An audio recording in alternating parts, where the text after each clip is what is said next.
इस विश्व के अंदर प्रथम तो मानव जन्म दुर्लभ है और दूसरा सतगुरु सत्संग मिलना ये उससे भी दुर्लभ है। तो आप पुण्यात्माओं को वो दोनों ही पदार्थ सुलभ है। मानव शरीर प्राप्त है, सतगुरु और सत्संग प्राप्त है। तो पुण्यात्माओं, आप बहुत ही पुण्यकर्मी प्राणी हैं। यदि सतगुरु नहीं मिलते, आप कितने ही पुण्यकर्मी होते, आपके सभी पुण्य एक दिन अक्षीण हो जाने थे।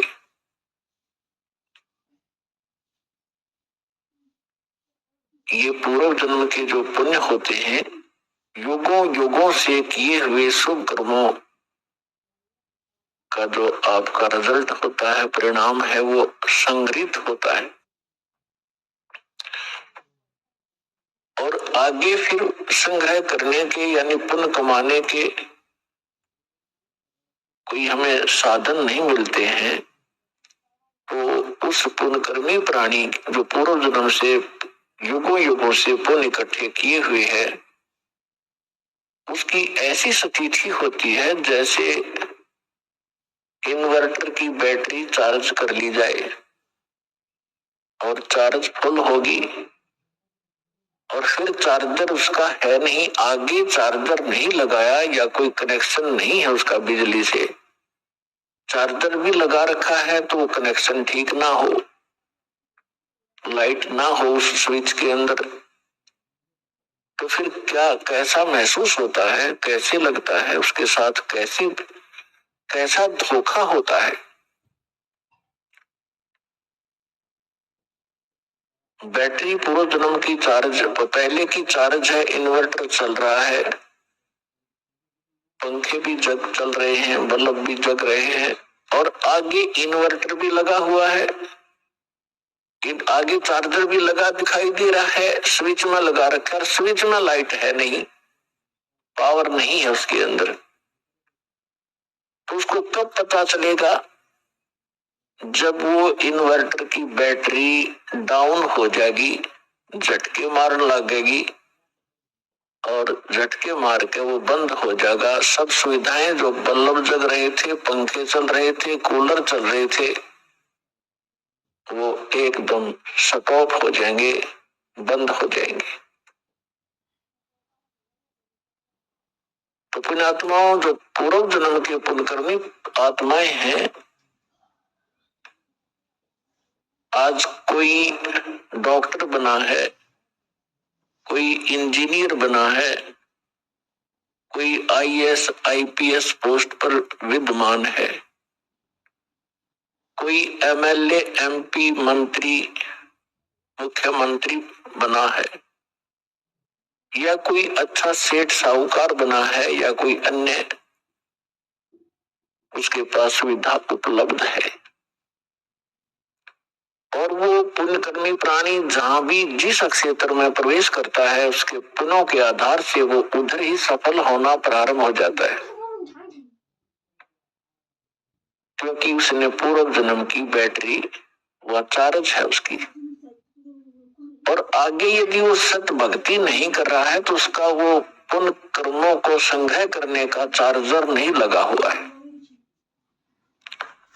और गलती से वो कोई साधना कर रहा है या कोई संत गुरु बना रखा है, उसके बताए अनुसार जो साधना कर रहा है, तो वो चार्जर ठीक नहीं, उसमें लाइट है नहीं।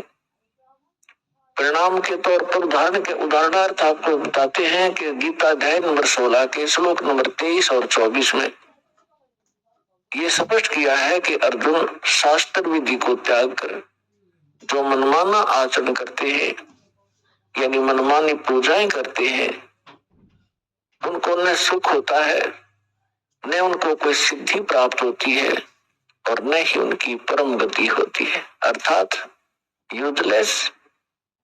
तो उनके साथ वो सतिथि बनी हुई होती है जो कोई नकली इन झूठे गुरुओं से भी संबंधित है।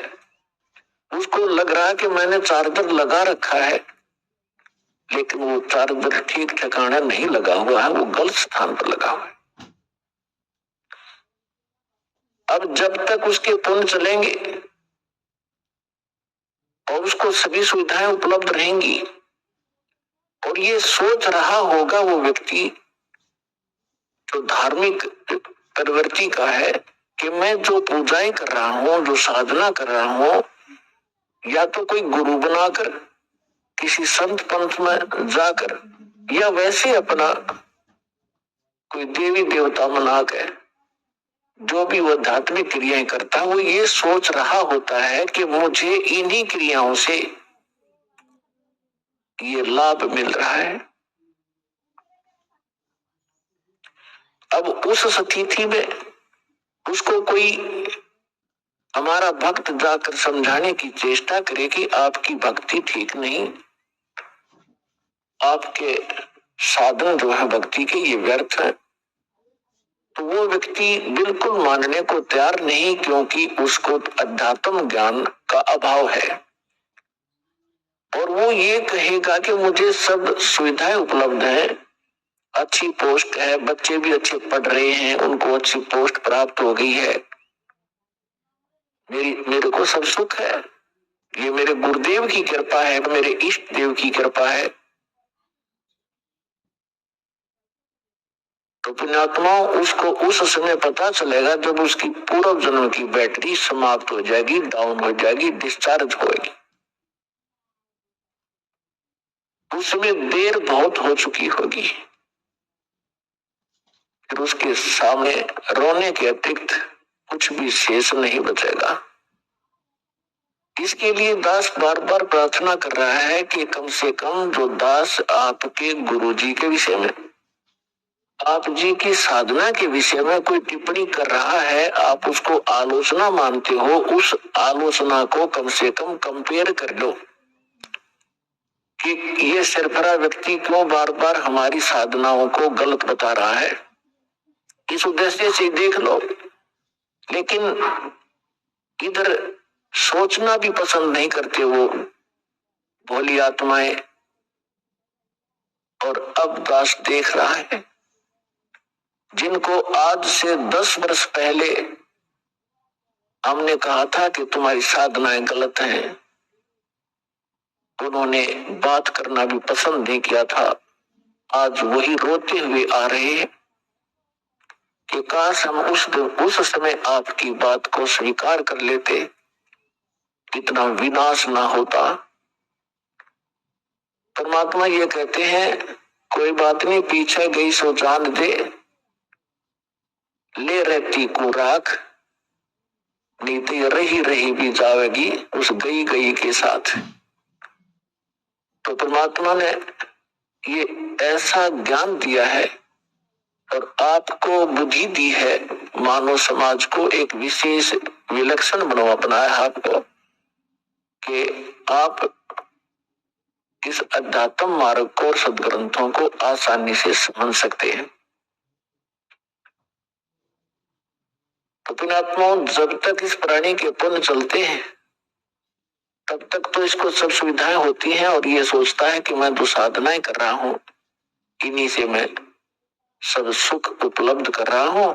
लेकिन अब इस तत्व ज्ञान के पैमाने से इसकी रोशनी में आप देखोगे, फिर आपको पता चलेगा कि जिन गुरुओं को आप गुरु मानते थे और सतगुरु मानते थे, वो बिल्कुल नालायक आदमी थे, उनको कख भी पता नहीं। एक टीचर अपने सिलेबस से परिचित नहीं है, उसको टीचर कहा जा रहा है, क्योंकि विद्यार्थी को अगर ये कितना ज्ञान हो कि वो टीचर को ही पहचान ले, तो वो तो विद्यार्थी रहा ही नहीं। तो टीचर के कोई त्रुटि को टीचर ही बता सकता है। ये दास भी स्पिरिचुअल टीचर है और जिन गुरुओं से आप संबंधित हैं उनको भी आप स्पिरिचुअल टीचर ही बताते हो, आध्यात्मिक गुरु कहते हो। और दास कहता है कि ये सब झूठे और नकली ज्ञान को प्रचार कर रहे हैं, इनको कोई ज्ञान नहीं, अध्यात्म मार्ग का। दास ने कोई शौक नहीं, कोई लालच और लोभ नहीं, या किसी स्वार्थवशी मैं उनको, उनके ज्ञान को और उनकी साधना को गलत बता रहा हूं।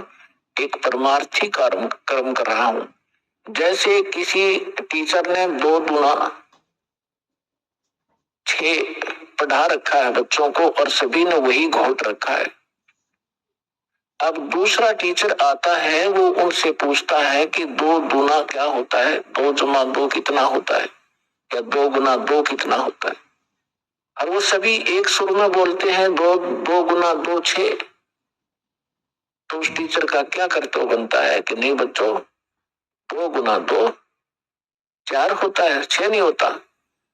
अब वो बच्चे भी विरोध करें कि हमारे टीचर की बेइज्जती करते हो, आप उसको आलोचना करते हो, तो इसका समाधान कैसे हो। तो पुण्यात्मा, आज दास के साथ वही बना हुआ है।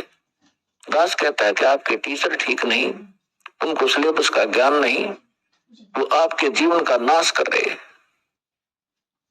और उन गुरुओं से भी दास बार बार प्रार्थना कर रहा है कि कम से कम जो दास आपके विषय में बोल रहा है उसका कम से कम आप उसका कुछ प्रतिक्रिया तो करो कि मैं क्यों गलत बता रहा हूं, या मैं गलत बता रहा हूं तो आप बताओ कि आप ये गलत बोल रहा है, ऐसा नहीं है।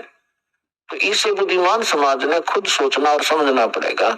उनका मौन ही उनकी हार बताती है, उनका अज्ञान सिद्ध करती है। तो बुद्धिमान समाज को समझ लेना चाहिए और इस यथार्थ ज्ञान को शीघ्र ग्रहण करना चाहिए।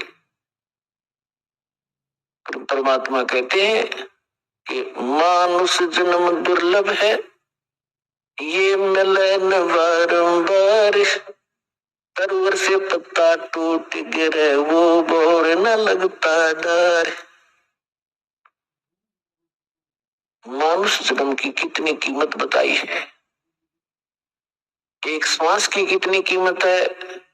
कहता हूं कहीं जात हूं तो हूं बजा के ढोल, श्वास जो खाली जात है ये 3 लोक का मोल है। तो पुण्यात्माओं, परमात्मा ने आके बताया हमारे को कि पीछे लग गया जाऊं था मैं लोक वेद के साथ, रस्ते में सतगुरु मिले है दीपक दे दिया हाथ। जैसे पहले ये दास शिक्षा ग्रहण करता था, ठीक है, शिक्षा ग्रहण पूरी हुई, जूनियर इंजीनियर का डिप्लोमा किया, सफल हुआ, सर्विस प्राप्त होगी, फिर विवाह हुआ, संतान पुत्र पुत्री हुई। और दास पुजारी किसका था? बजरंगबली का। और भगवान कृष्ण, भगवान शंकर, भगवान विष्णु एज ए इष्ट थे। तो दास ये सोचा करता था कि मेरे इन भगवानों ने मुझे ये सब सुख दिए हैं। अब परमात्मा के तत्व ज्ञान रूपी इस रोशनी से, टॉर्च से, इस प्रकाश से दिखाई दिया कि ये जिन भगवानों को मैं ये सोच रहा था कि इन्होंने ये सुख दिए, ये इनके सतर का काम नहीं था, ये हमारे पूर्व जन्म की बैटरी ही चल रही थी, वो संस्कार फल रहे थे। हम लोक वेद के आधार से साधनाएं कर रहे थे। दंत कथा, लोक वेद माने दंत कथा, सुनी सुनाई हियर से स्टोरीज पर हम आधारित थे। वो शास्त्र अनुकूल ज्ञान भी नहीं था और न ही वो साधना थी। इसके विषय में परमात्मा अपने ऊपर ही हमें उदाहरण देकर सुनाते हैं। पीछे लग गया जाऊं था मैं लोक वेद के साथ, रस्ते में सतगुरु मिले दीपक दे दिया हाथ। अब इस दास को सतगुरु मिले, उस समय ये टॉर्च मिली, भटक रहे थे गड्ढों में, अंधेरे में, जिसने जैसा कोई बता दिया इधर चले जाओ उधर चल पड़े। आगे किसी ने कहा इधर जाओ, ये ठीक नहीं है, उधर चल पड़े। अब हमारे पास मैप भी है और टॉर्च भी है। अब हमारे पास शास्त्र भी है, शास्त्र हमारे मैप है, हमने जिस मंजिल की ओर जाना है उस पर सब मार्ग है। और अब हम उसको देखकर तत्व ज्ञान रूपी इस रोशनी से हम कुमार्ग पर नहीं जाएंगे, सुमार्ग पर ही चलते रहेंगे। तो क्या बताते हैं, मात पिता मिल जाएंगे 184 में, सतगुरु सेवा और ये बंदगी फिर मिलन की ना। परमात्मा कहते हैं आप जहां भी जन्मोगे आपको माता पिता वहीं मिल जाएंगे। पशु योनि में जाओगे वहां भी माता पिता मिलेंगे। पक्षी की योनि में आप जन्म लोगे उस शरीर में भी आपको माता पिता मिलेंगे। मानव शरीर प्राप्त करोगे वहां भी माता पिता मिल जाएंगे। लेकिन सतगुरु सेवा, सतगुरु सेवा मीन सतगुरु के अनुसार बताई हुई पूजा। सेवा माने पूजा। और फिर वो भक्ति जो गुरु बतावे, सतगुरु बतावे, तो कहते फेर मिलन की ना।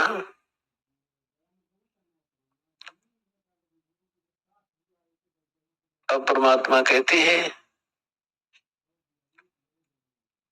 सतगुरु के उपदेश का लाया एक विचारे, जय सतगुरु मिलते नहीं जाते नरक द्वार।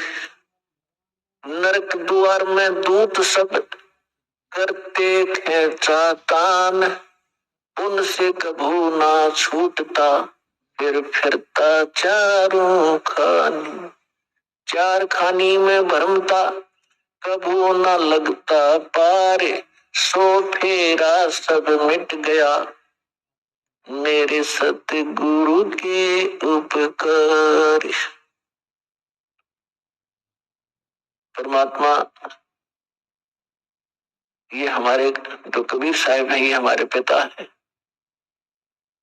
ये वो परमात्मा है जिसमें सर्वगुण संपन्न है। तुमेव माता च पिता तुमेव, तुमेव बंधु च सखा तुमेव, तुमेव विद्या च द्रविण तुमेव, तुमेव सर्व मम देव देव। हे सब देवों के देव, सब भगवानों के भगवान, हे परमेश्वर, आप ही माता है वाला गुण रखते हो, आप ही पिता वाला गुण रखते हैं। सच्चे भाई भी आप हैं, सच्चे साथी भी आप हैं, और हमारा धन भी आप ही है। कबीर और सब जग निर्धना, धनवंता ना कोई, धनवंता सो जानियो जिस पर राम नाम धन होए। तो यहाँ क्या बताते हैं परमात्मा, ये परमात्मा है जैसे आदरणीय रामानंद स्वामी रामानंद जी को परमात्मा मिले, 104 वर्ष के वृद्ध थे और बड़े विद्वान प्रसिद्ध थे, चारों वेदों को कंठस्थ याद कर रखा था, गीता के सब श्लोक उनको जुबानी याद थे, पुराणों के वो बर्मज माने जाते थे, उपनिषदों के भी वो बड़े विद्वान कहलाते थे। 104 वर्ष की आयु हो चुकी थी जब परमात्मा लीला में आयु में 5 वर्ष के थे। उस 5 वर्ष के बालक ने 104 वर्ष के उस वृद्ध की ज्ञान के अंदर घीघी बांध दी। परमात्मा ने एक प्रश्न किया था स्वामी रामानंद जी से कि कौन ब्रह्मा का पिता है और कौन विष्णु की मां, शंकर का दादा कौन है, पंडित जी दे बता। अब रामानंद जी कहने लगे कि क्या बात कर रहे हो, इनके कोई माता पिता नहीं, ये तो शंभु है। परमात्मा ने कहा कि मोती मुक्ता दर्शत नहीं, ये जग है सब अंधरे, दिखत के तो नैन चश्म इनका फेरा मोतिया गंदरे। ये विद्वान को हमें और कख पता नहीं न सदग्रंथों का। जैसे किसी को मोती या बिंद का रोग आंखों में हो जाता है, उसकी आंखें स्वस्थ दिखाई देती है लेकिन उसको दिखता कुछ नहीं। वो दूसरे को स्वस्थ दिखाई देती है, उसको स्वयं को कुछ नहीं दिखाई दे रहा। इसलिए परमात्मा बताते हैं कि मोती मुक्ता दर्शत नाही। मोक्ष मार्ग रूपी जो मोती है, जो वास्तविक साधना है, इनको ज्ञान है, वो ज्ञान का पता नहीं। और ये दिक्कत के तो नैन तस्मिन का फेरा मोती अबंद्रे। तो परमात्मा ने कहा कि आप शिव पुराण को पढ़कर देखिए स्वामी जी, रुद्र संहिता, उसमें परमात्मा ने बताया कि ऐसे ऐसे जिसको आप महाशिव कहते हो, ये काल है। सारी कहानी सुनाई, उसको कंठस्थ याद थे स्वामी जी को, तुरंत समझ गए। बुद्धिमान व्यक्ति को समझाना इस अध्यात्म ज्ञान से, तो दास ज्ञान दे रहा परमात्मा का दिया हुआ। बुद्धिमान समाज जो थोड़ा सा भी आध्यात्मिक रुचि रखता है और सदग्रंथों का थोड़ा बहुत अध्ययन करता रहा है, उसको समझाना बहुत आसान है। जिन सदग्रंथों को डेली पढ़ा करता था, उसको पता नहीं था ये हमें बताना क्या चाहते हैं। तो उसी समय रामानंद जी परमात्मा बताते गए, उनको याद थे, कंठस्थ याद थे, सिर लाते गए, कहा बिल्कुल ठीक, ऐसा ही है, ऐसा ही है। उसके बाद रामानंद जी ने अपनी फिर एक तगड़मबाजी अड़ाई कि बच्चा, मैं समाधिस्थ होता हूं तो मेरी समाधि बहुत दूर पहुंच जाती है, मेडिटेशन। परमात्मा ने कहा कि लगाइए आपकी समाधि, देखते हैं कहां तक जाती है। स्वामी रामानंद जी ने, उनका रोज का अभ्यास था, 1 सेकंड में समाधिस्थ हुए। कहते योग युक्त प्राणायाम कर जीता सकल शरीर, त्रिवेणी के घाट पर वो अटक रहे बलबीर। त्रिवेणी के वहां जाकर 3 रास्ते हो जाते आगे चल के। अब जंगल के अंदर तो एक ही रास्ता विचलित, 2 ही रास्ते विचलित कर देते हैं। अननोन व्यक्ति को जो कभी पहले उधर ना गया हो, वहां जाके विचलित हो गए, खड़े हो गए। तो परमात्मा वहां दिखाई दिए कबीर साहब उसी उम्र में, एज में 5 वर्ष की आई, और उनसे पूछा कि स्वामी जी अब कहाँ जाओगे।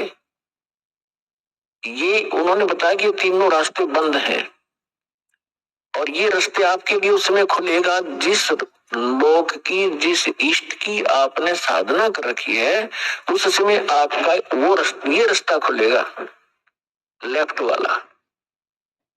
और ये एक रंग है, सीधा रास्ता है, गैलरी है। सबसे पहले उस गैलरी में सेक्रेटरीएट समझोइए, और वहां सबसे पहले धर्मराज का दरबार आएगा। वहां आपका अकाउंट लिया जाएगा और जिस भी इष्ट की आपने पूजा की है उसी लोग को आपको भेज दिया जाएगा। और जो राइट का रास्ता है, ये अलग से एक स्थान है, 88,000 खेड़े बताए हैं, 88,000 द्वीप हैं ये।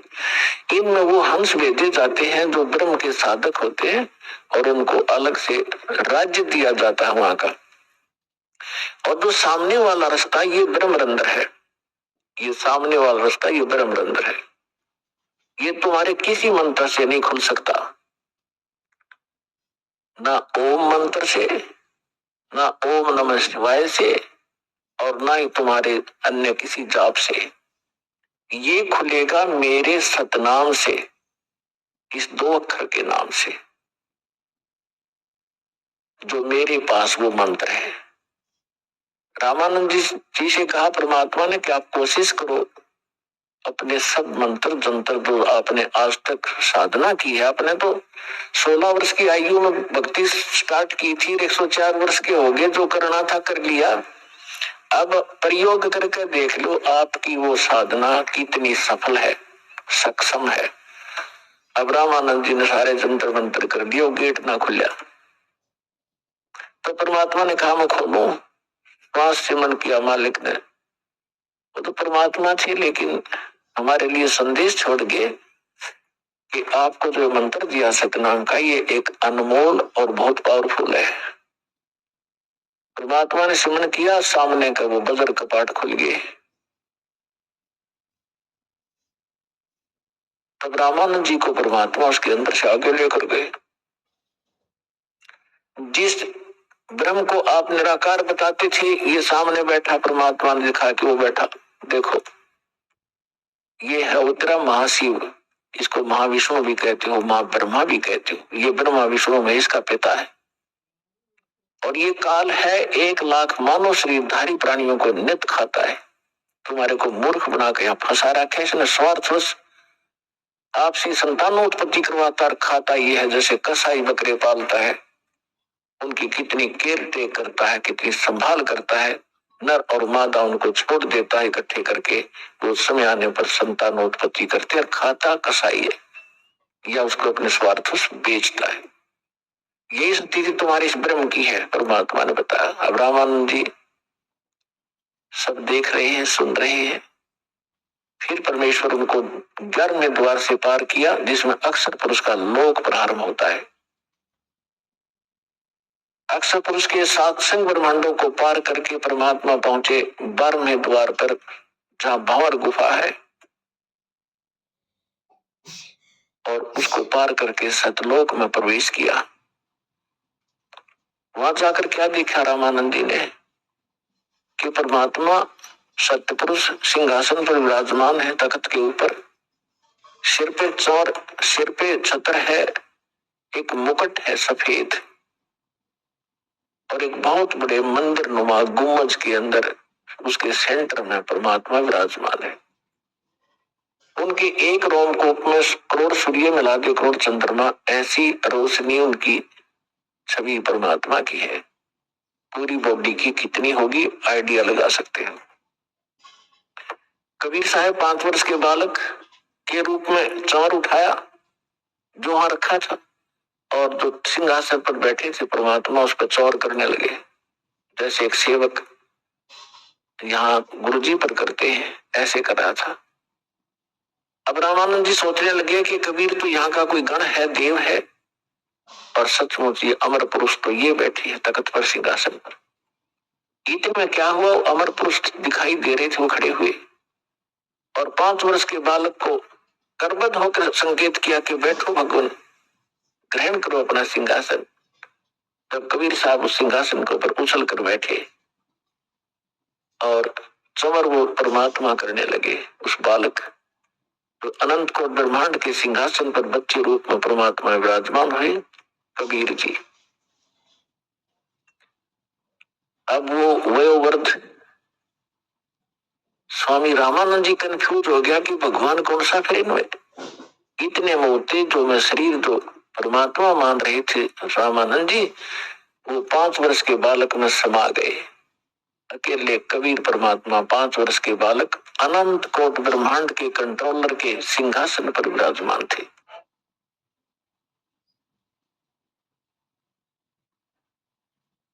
तब परमात्मा ने कहा कि रामानंद जी, हम ही अलख अला है, कुतुब गोस और पीरे, गरीबदास खालक धनी, हमरा नाम कबीरे। ए स्वामी सृष्टा में सृष्टि हमारे तीरे, दास गरीब अधर बसू अवगत सत कबीर। जो परमात्मा ने पहले ये बात वार्ता की थी रामानंद जी से, तो उस समय फिर दोहराई। रामानंद जी गदगद हो गए कि मुझे तो सहज में भगवान मिल गए, और 104 वर्ष का हो गया, मैंने डरे ढोए अभी तक। तो परमात्मा ने कहा कि जाओ स्वामी जी वापस जाइए। इतना ही कहा था कि बड़े वेग से स्वामी जी की आत्मा बॉडी में आ गई, और एकदम ऐसे देखा सामने, तो सामने वही सूरत, वही मूर्त, 5 वर्ष का बालक सामने बैठा। चरणों में गिर गया। 104 साल का, 104 वर्ष का विद्वान पाक रहा था, बिना ज्ञान के न्यूटले ढोआ प्राणी। अब दुनिया में महिमा थी, 1400 ऋषि शेष बना रखे थे, तो उसके ज्ञान का प्रचार किया करते थे। अपना आत्मा ब्राह्मण वही होता है, कहते ब्राह्मण सोए जो ब्रह्म पहचाने। और परमात्मा के चाहने वाली आत्माएं समाज नहीं देखा करती। जो समाज की तरफ देख कर चलेगा वो भक्ति नहीं कर सकता और न उपलब्धि हो सकती। एक तरफ तो पूरी प्रभुता, स्वामी पना उसका, 1400 ऋषि उसके चरणों में दंडोत प्रणाम करें और जनता उनका ज्ञान सुने। और एक तरफ भगवान खड़े, भगवान किस रूप में, जुलाही रूप में, धानक शूद्र रूप में। और वो उस समय की स्वर्ण जाति ब्राह्मण वर्ण में, और ब्राह्मण लोग तो कपड़ा भी नहीं लगने देते थे शूद्रों का। तो इसको विद्वान कहते हैं। कहते वक्त पर सौदा करे और कोठे डारे ज्ञान, भाड़ में दाय से नकली ज्ञान ने। ऐसी महिमा को भगवान जिसके लिए भटक रहे हो सामने खड़ा, तो ना उसने समाज देखा, ना अपनी महिमा देखी, और चरणों में गिर गए 104 वर्ष के बालक। और फिर क्या कहा, तुम साहेब तुम संत हो, तुम सतगुरु तुम हंस, गरीब दास तेरे रूप बिना और न दूजा अंश। दो ठोर है एक तू भया एक से दो, गरीब दास हम कारणे तुम आए हो मगजो। बोलत रामानंद जी सुनो कबीर करतार, गरीब दास सब रूप के तुम ही सृजनहार। अब गरीबदास जी का नाम इसमें इस प्रकार आता है, जैसे तुलसीदास जी ने रामायण दोबारा लिखी यथार्थ, तो तुलसीदास जी का ऐसे नाम आता है। ऐसे गरीबदास महाराज ने परमात्मा से परिचित होने के बाद सचखंड सतलोक को आंखों से देखने के उपरांत परमेश्वर की वो महिमा पूर्व की और वर्तमान की वो सभी बोली लिखवाई, इसलिए उनका नाम इसके साथ चलता है। तो दास ये कहना चाह रहा था कि परमात्मा एक अच्छे, रामानंद जी कहते तुम साहेब तुम संत हो, तुम सतगुरु तुम हंस। तुम साहेब परमात्मा तो आप हो ही हो, अब तो स्पष्ट हो गया। और तुम सतगुरु भी आप ही हो, सच्चा ज्ञान आपके पास है। सतगुरु अपना तो सतगुरु की जो परिभाषा होती है उससे हम परिचित थे। हम किसी ऐसे अरे खरे करला सतगुरु लगा लेते थे, ये सतगुरु, और जिनको ज्ञान कख भी नहीं, सतगुरु वैसे ही होते हैं। तो यहाँ रामानंद जी कहते हैं आप हो सतगुरु, जगत गुरु। जगत गुरु का अर्थ ये होता है कि पूरे विश्व को यथार्थ ज्ञान देने वाला, सक्षम, देने में सक्षम हो, उसको जगत गुरु कहते हैं। तो यहाँ रामानंद जी कहते तुम साहेब तुम परमात्मा हो, तुम सतगुरु, और तुम साहेब तुम संत। आप संत भी आप ही हो, और एक हंस के अंदर जो भक्त में जो गुण होते हैं, होने चाहिए मालिक, वो भी आप ही में है। अपने आप को परमात्मा दास कहा करते थे, कबीर दास, कबीर दास, और अधीन रहा करते थे। कोई बुरा कहता था, भला कहता था, कभी किसी से अक्षुब्ध नहीं होते थे। तो कहने का भाव है दास का कि परमात्मा अपने आप पर ही सभी वाणी बोलकर हम भोली आत्माओं को समझाना चाहते थे। तो क्या बता रहे हैं, सतगुरु के उपदेश का लाया एक विचार, जय सतगुरु मिलते नहीं तो जाते नरक द्वार। अपने आत्माओं भविष्य के दुखों का हमें ज्ञान नहीं, क्योंकि हम अध्यात्म ज्ञानहीन हो गए। और जिन को हम सतगुरु गुरु मानकर जिनका शरण लिए हुए थे, उनको आप कुछ पता नहीं, वो अपने जैसे आप जैसे ही बस नॉलेज रखते थे। तो यहाँ क्या बता रहे हैं कि भविष्य में कितने कष्ट होते इस प्राणी पर।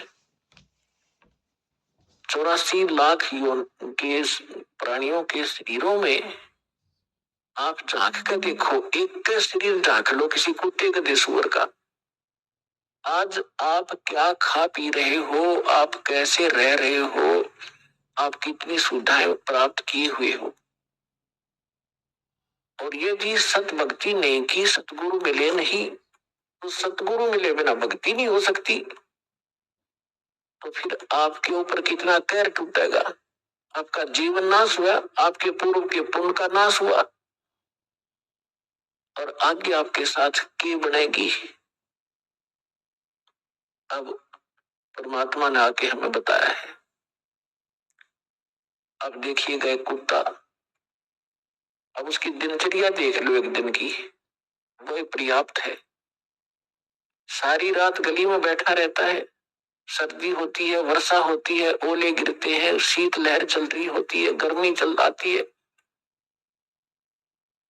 और फिर सुबह सारी रात भौंकता है कि उसमें गुण ऐसा है, ये मतलब बकवाद ग्रहण की आदत है हमारी अब भी है, तो मरने के बाद कोई किसी योनि में जाएंगे, वहां भी यही स्वभाव रहेगा। सारी रात भौंकेगा, भूख लगती है, सुबह उठते ही कहाँ चलेगा, किसी का दरवाजा खुला और दाव लगा के सीधा कहाँ पहुंचेगा, रसोई की तरफ भागेगा जहां उसको महक आ रही होगी। अब उसको रसोई में कौन घुसने देगा, अपना तो उनको जब तो भगत मनुष्य जीवन खो दिया, पर बकवाद करके गोटी सूटी ला के सुनी नहीं किसी संत भगत की, तो फिर वहां से उसको भगाया जाता है। नहीं भागता तो उसका लठ मारेंगे। अब लठ लगते ही वो फिर काफी देर तो चिल्लाएगा गली में खड़ा होके, फिर दूसरे दरवाजे की तरफ चलेगा, शायद यहाँ कुछ बात बन जाए, वहां उसकी किस्मत है, उसका लठ मिले, कोई टूक मिले। यदि वहां भी डंडा लग गया तो सीधा बाहर भागेगा जंगल की ओर, और वहां क्या खाएगा, टट्टी खाएगा जाकर। पुणात्मा परमात्मा हमें याद दिलाना चाहते हैं, कबीर ये माया अटपटी, सब गट आन अड़ी, किस किस ने समझाऊं या कुएं भांग पड़ी। इस काल में मनुष्य जीवन में इस जीव को इतनी भांग प्यादी, मान बढ़ाई की, समय पर टूक मिल गए, कोई ठीक बंगलाकार होगी, कोई पोस्ट होगी, अपना तो उपाय किया, बिना ज्ञान के बकवाद है सारी। और जिस दिन इस तत्व ज्ञान की रोशनी से वो देखेगा अपने भविष्य के इतिहास को, कलेजा हिल जाएगा मानस जीव का। तो ये ज्ञान सतगुरु बिना नहीं बताया जा सकता, और सतगुरु या तो स्वयं परमात्मा ही होते हैं कबीर साहब, या उनका कृपा पात्र, उनका दास विशेष ही होता है। नहीं तो ये कितने दिन हो गए कबीर पंथ में लाखों की संख्या में गुरु हैं और करोड़ों की संख्या में अनुयायी हैं, कोई विकार छोड़ रहा नहीं, किसी का कोई भाव ठीक नहीं, आम इंसान से भी सतर गिरा हुआ इन लोगों का। चाहे कोई किसी भी पंथ को देख लो आप, तो भक्तों के लक्षण जारी होते हैं, उनकी क्रियाओं में भी अंतर होता है, उनके स्वभाव में परिवर्तन होता है, वो सतगुरु बिना नहीं होता। तो अब इस दास को भेज दिया भगवान ने, अपना वही सारा अन्वेषण दे के यथार्थ ज्ञान दे दिया, और सिर पर पंजा उस परमात्मा का दास के साथ रहता है। तभी हम सफल हो रहे हैं। एकदम सबके विपरीत ज्ञान, और जिस लाल को हमने रिजेक्ट करके कौड़ी पर समझकर कूड़े में डाल रखा था, आज उस कौड़ी को जो हम कौड़ी मानते थे वो लाल था, लाल को लाल सिद्ध कर रहा है। यानी कबीर को भगवान, भगवान को भगवान सिद्ध करने में इतना कठिनता आ रही है दास को, और जो भगवान नहीं थे उनको हम दंत कथा लोक वेद के आधार से हर्ष स्वीकार किए बैठे थे। तो इतना विरोध, भयंकर विरोध हो रहा है, और उसके बाद हम सफल हो रहे हैं, क्योंकि सत्य के सामने असत्य के पैर नहीं होते, तो ज्यादा समय टिक नहीं सकती। तो परमात्मा ने अपने बच्चों तक इस ज्ञान को पहुंचाना है। पहले उस काल ने अपना जो बुक कहा था कि मैं ऐसे ऐसे करूंगा, उसने सारा कर लिया। अब परमात्मा ने भी कहा था कि जब कलयुग 5500 वर्ष बीत जाएगा, तब मैं फिर से अपना एक दास भेजूंगा या स्वयं आऊंगा, और फिर तेरे सारे जितने दाव पेच से सब काट दूंगा, कटवा देंगे। जैसे काल ने दाव लगाया था कि पहले मेरे दूत जाएंगे और सबको मिसगाइड कर दूंगा, करवा दूंगा, उल्टे ज्ञान पर आधारित करवा दूंगा, पहले अंश हमारा जाई, पीछे अंश तुम्हारा आई। द्वादश पंथ करूं मैं साजा, नाम तुम्हारा ले करूं आवाजा। द्वादश पंथ नाम जो ले ही, सो हमरे मुख आन समोही। जाओ जोग जीत संसारा, जीवन माने कहा तुम्हारा। जीव तुम्हारा कहा न माने, हमारी ओढ़ हो बाद बखाने। और अनेक पंथ चलाऊं, या विद जीवों को भरमाऊं। तब परमात्मा ने कहा था कि तू कर लेना जो तूने करना है। फिर हमने धर दिया समय, हमने ये ठीक रख दी।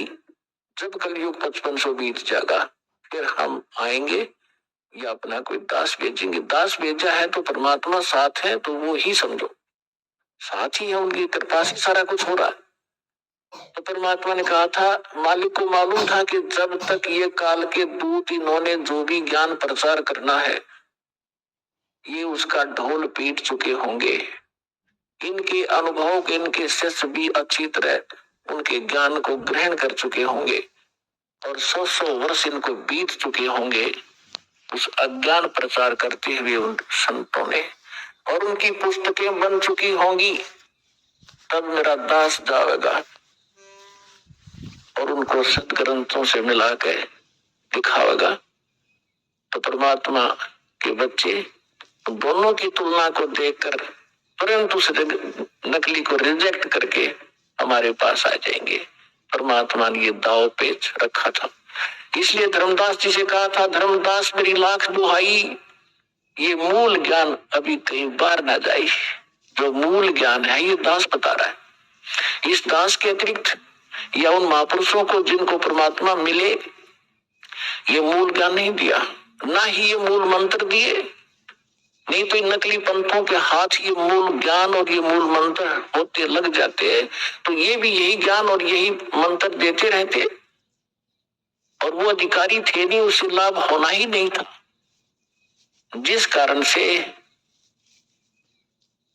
इस मानव का बहुत विनाश हो जाता।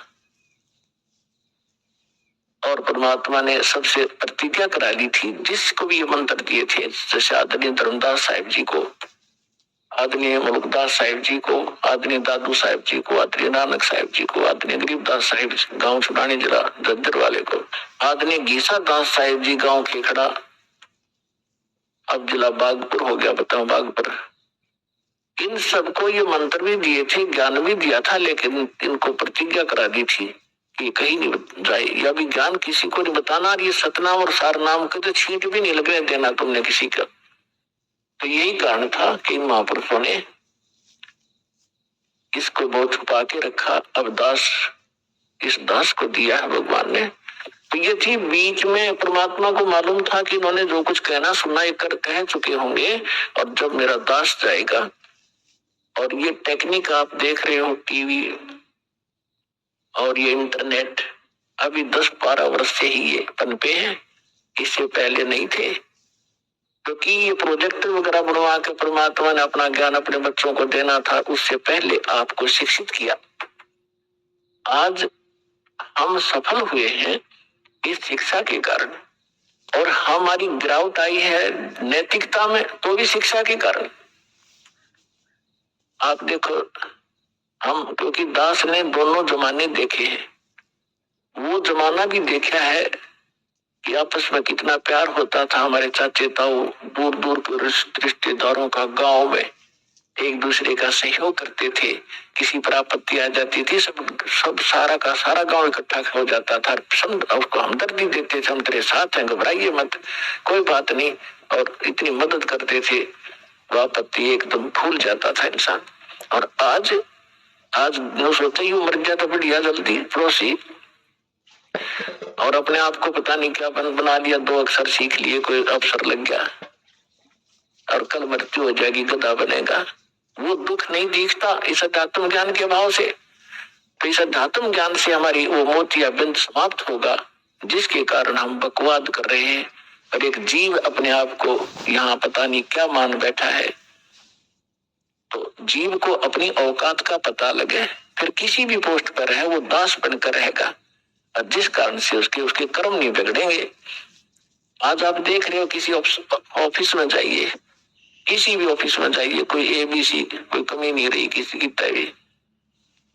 और हमने दास ने उसको भी देखा है, नौकरी करके भी देखा है, वहां के लोगों का व्यवहार विचार भी देखा है। तो वहां की उसको देखकर हम गांव के व्यवहार विचार से बाहर से तुलना करता था दास उस समय भी, कि देखो यहाँ और वहां में कितना दिन रात का अंतर है।